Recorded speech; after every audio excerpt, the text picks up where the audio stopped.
Becoming more. March 15, 2015. There is not a day where you don't make some kind of plan or decide to do something. Sometimes though, your plans or decisions don't always go as planned for many reasons.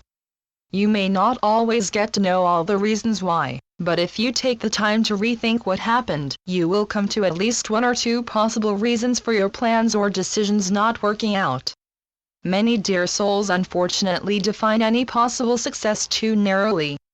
If you are at work, you may describe success meaning your attendance there, how much money you make, are you part of meetings. When describing your spiritual success, you may consider the amount of baptisms you attend, church groups or spiritual groups you attend, what your level of depth and understanding of a certain spiritual practice, or where you may share yourself a service. When there is an increase in anything, you will feel successful, but when things become depleted or lack thereof, you feel you are not successful. Using numbers when defining your success does pose possible problems, as you begin to worry about time and energy. When you worry and think more about your external issues more than your work on your inner self and forming a deeper connection between you and God, or strengthening the quality of your marriage and friendships, or improving your inner oneness, or becoming more emotionally mature, your integrity to yourself and to those around you is lessened. When was the last time you have made a plan or decision that included God? The truth is, the majority of God's sons and daughters make plans and decisions without Him, and only include Him after they have made the plan or choice, and when things go wrong. It is not so difficult, and it really doesn't take much more effort from you to include God in your choices, asking for guidance as you go through the steps to make your goals happen. When deciding on a new direction, you can ask God what would be best for you and your situation.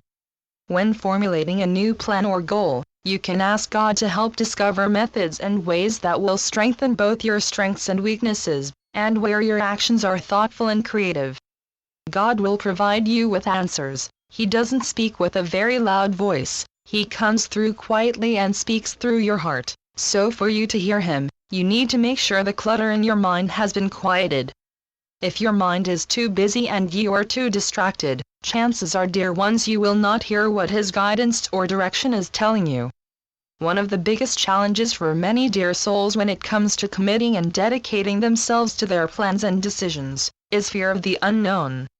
When you bravely reach beyond your comfort zone and step through what was once frightening, when you are no longer tempted or distracted by external situations, you come through as emotionally and mentally mature, ready to face life and the world, knowing each step is a wonderful, learning opportunity, as you embrace God as your constant companion.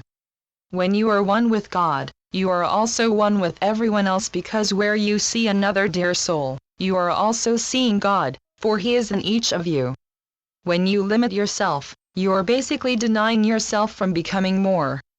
Yes, God does love you just as you are, but God knows you can become more, and without ever trying you will never know how much more you can be.